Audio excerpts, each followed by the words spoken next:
This is the penultimate test. Let's run the intro. Let's get into it.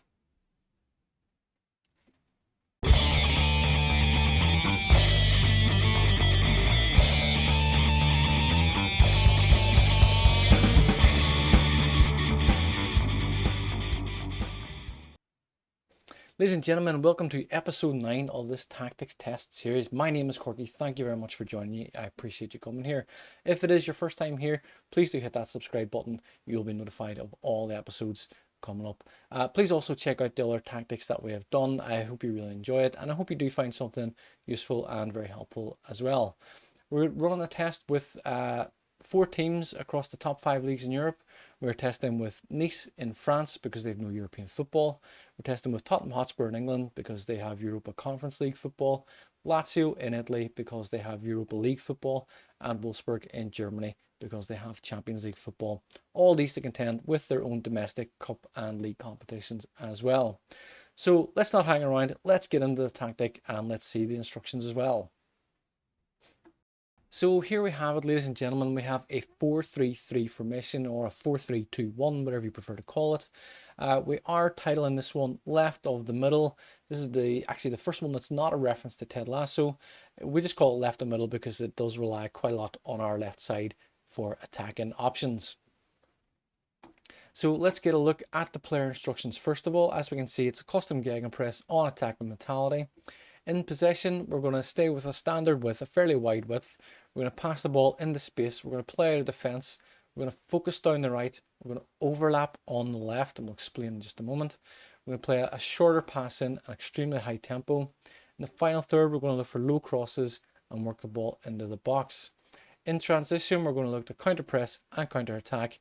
Our goalkeeper will distribute to the centre backs. Out of possession, we're going to play with a much higher line of engagement. We're going to play with a higher defensive line, and we're going to force the opposition inside. We're going to trigger press more often and prevent short goalkeeper kicks. So the player instructions, we'll go through this very quickly for you. We have a goalkeeper on defend duty, no additional instructions. At right back, we have a fullback in automatic duty. We have take more risks, cross more often, dribble more, shoot less often, sit narrower, tackle harder. So we do want our right back to get further up the line and aim the ball into the box. We do want him to sit narrower, so it comes in here and makes a bit of a solid kind of 3 at the back as well. In left back, we have on a wing back in attack duty. This is the first time really we're using 2 fullbacks with different attacking duties. We want them to take more risks, shoot less often, sit narrower, tackle harder. Essentially what we want him to do is it's going to sit in here a little bit, and it's going to run wide with the ball, get further forward and get balls into the box as well. He's also going to vacate the space where our advanced playmaker is going to lead, but we'll come to that in just a few moments. In front of the defence, we have a deep line playmaker on defend duty, and the only additional instruction there is to tackle harder. We want him to get involved and basically act as pretty much an additional defender. In front of him, we have a box-to-box midfielder on support duty. Take more risks, dribble more, shoot less, get further forward, move into channels, tackle harder. So we want our box-to-box man coming up here and not always shooting, but looking to play in the wingers, playing the attackers, and look to make assists more than goals. On the right side of the centre mid, we have a Mezzala on attack duty with dribble more, shoot less often, tackle harder. So he is also going to move forward and fill up these little spaces as well. On the right wing, we have a winger on support duty. We have take more risks, aim for the target forward, shoot less often, get further forward, roam and tackle harder. So he's going to look to essentially take more risks. He's going to look to get up this line. He's also going to drift inside a lot more as well. He's going to look to get in the box and fill up this space beside our striker. On the left side, on the left wing, we have an advanced playmaker in attack. Get further forward, roam from position, sit narrower, tackle harder. So he's going to drift into this left-hand side more, essentially become like a secondary striker, and that's going to allow for our left back to come in and fill up these spaces. In attack, we have an advanced forward on attack duty, take more risks, dribble more, shoot more, and tackle harder as well. So that is the team instructions and the player instructions. Let's have a look at the results, and as always, we'll start in France with Nice. So here we are in France, we're looking at Nice, and as you can see, second place again. very much a running theme with a lot of these tactics tests is that Nice do finish in second place. PSG, again, they're in a league of their own, essentially. But as we can see, we finished in second. It has been a little bit more narrow. We finished on goal difference, and at that we're only 2 points ahead of Monaco, who finished in fourth. Looking at the player stats for the league, we can see that Andy Delors has finished top goal scorer with 26. Well, joint top goal scorer really with Kylian Mbappe, both on 26 goals. Todibo, Stengs and Andy Delors all finishing in the top 5 players of the season. And Kelvin Stengs coming in with 13 assists is top of the league as well. Kelvin Stengs also with the joint most man of the match awards for this season, and as we can see here, Walter Benitez with 11 clean sheets as well, putting him in the top 5. As we can see, we finished in the 10th round of the Coupe de France, getting knocked out by Nîmes. Is it Nîmes? I'm not sure pronunciation, my apologies. They are a league below us, bit of a giant killing. We're not impressed with that. 10th round is only the second round we play in because we enter the competition in the 9th round. So we've done pretty well in the league. We've been in second place for the most part. We had a little bit of a dip down to fourth. We climbed back up to second, and that's where we finished. With the players themselves, as we can see here, Andy Delors has finished as top goal scorer with 26 goals. Kelvin Stengs contributing 10, Boadu with 9, Lamina with 8 as well. In terms of assists, Kelvin Stengs, as we expect, finishing top of the league, top of the team with 13 assists. And in average ratings, Todibo, Stengs, Delors, Rosario and Amave all coming in as the top 5 players of the season. So not an awful lot to cheer about with Nice. We have done very well. We finished in second. We're predicted to finish in 6th. From these tactics tests, that's a fairly average kind of position, really. So we'll jump over to England. Let's get a look and see how Tottenham Hotspur get on. So with Spurs, we've done pretty okay as well. We finished in 4th place in the league. We are a full 12 points behind Man City in 3rd. We have lost 10 games, which is a little bit concerning. We look at those games are, we look at Wolves, we look at Newcastle, Villa, Leeds, Leicester, Everton, and Arsenal. I feel like, well, Arsenal have finished second, so Arsenal have done very well this season. But certainly a lot of those games we feel like we should have at least got a draw. We probably should have won quite a number of those. If we had to beat Wolves, Newcastle, Leeds, Everton, I mean, that's 4 extra points. Goal difference depending, we could have finished in 3rd.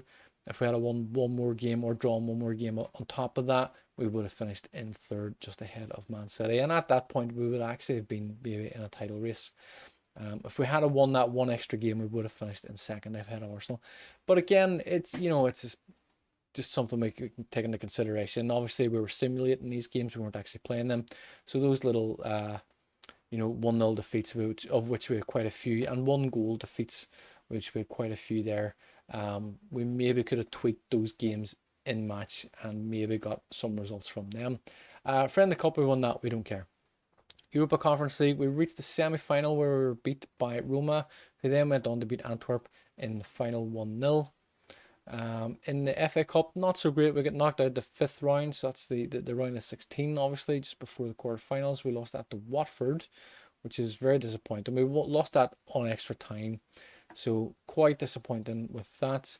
And in the Carabao Cup, we get knocked out in the 3rd round, which is our first round. We got put out by Chelsea quite handsomely, 3-0 as well. It must be said, Chelsea have obviously played very well there. So that's it for the competitions. It's been average. It's been okay. We qualified for the Champions League this year, but we just did okay in the cups. Let's get a look at the player stats. And as expected, Harry Kane there, top goal scorer. A little bit unexpected. He finished on 50 goals. It's a little bit more than I was expecting from him in 53 games, making 3 assists as well. So he's got a goal contribution per game on average. Not a lot of goals coming from other sources as well. Heung-min Son coming in with 10. Højbjerg's back to his goal scoring form with 9 goals and 9 assists. And as we see, Kulusevski with 8 goals and Bergwijn with 6. In terms of best players, I mean, we're not going to count Joe Rodon again because he only played in 3 games. Harry Kane, our best player. Galini played in 3 games. We're not going to count that. Emerson Royal, Davinson Sanchez, and Hugo Lloris making up the top 5 when you take those 2 out of it. So in the team have done pretty well. Joe Rodon is devastated. He wants to leave. It's because he's not playing enough games. Same too with Galini, not playing enough games. But that's fine. That's okay. So we've done, in terms of players, we've done very well in terms of the stats there. Obviously, Harry Kane, top goal scorer again. In the competitions, we've done okay. We've qualified for the Champions League. Not such a great run in the cup competitions. Let's have a look at Lazio and see how they get on. And well, Lazio have done it again. This is title number 5 in 9 tests. So Lazio have won the league, won the Serie A again. Absolutely thrilled with that. We've gone into first place here a little after the halfway point, and we've maintained first place throughout. We've won the league by only 3 points in the end. We've lost 5 games. Again, some of those games I feel like we probably should have won. Should have beat Bologna. Should have beat Sampdoria. Maybe we could have beat Napoli. So it could have been a lot more comfortable, but that doesn't matter. At the end of the day, we've won the league. That's all we're looking for. In the Europa League, we've got only the second knockout round, where we've been beat by Real Madrid, which is probably fair. It's Real Madrid, you know, it's how often you're going to beat them. They have absolutely thrashed us 4-0 at the Bernabeu. We've obviously drew with them 1-1 at home, losing 5-1 on aggregate. So disappointed to go out there, but looking at the competition, it's probably about right. And in the Coppa Italia, we've lost the semi-final there to AC Milan, who've gone on to lose to Inter in the final. Inter Milan again beating Napoli. So it's been very, very good in the league. It's been okay in the cup competitions. Let's have a look at the players and see how they get on. As we know, Ciro Immobile, top goal scorer, has got 60 goals in 48 games and 8 assists as well. So he has performed absolutely outstanding. And just having a look there, his transfer value is 42 to 46 million. That does not seem right. That seems far too cheap for Ciro Immobile, even though he is 32 years of age. Milinkovic-Savic contributing there with 18 goals, and then Felipe Anderson, Pedro contributing with 8 and 7 each. And quite a number of goals spread around the team, but nobody else really kind of driving on and really contributing a lot of goals themselves individually. In terms of assists, Luis Alberto again top assists with 19, Felipe Anderson with 14, Pedro with 11, Milinkovic-Savic and Lazzari with 10 each. And player of the season, unsurprisingly, Ciro Immobile. Lazzari second best, Milinkovic-Savic, Luis Alberto, Luis Felipe making up the top 5. It's all the same names we keep saying. So these are exceptional players in Football Manager.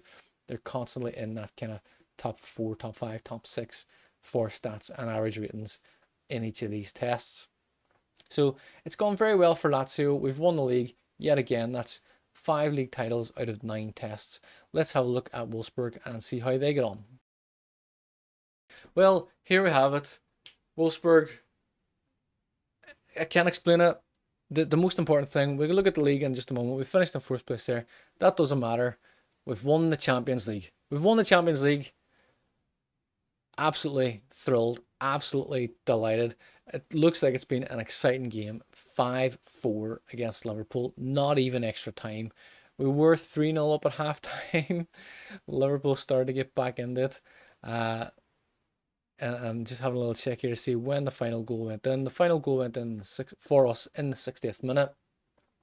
It was 4-2 at that stage. Liverpool pulled back 2 goals quite late on, definitely gave us a massive scare. But as we see, the XG held out. The stats-wise, fairly even stats-wise. Our XG was obviously better. They had more shots, same shots on target. They had more of the possession.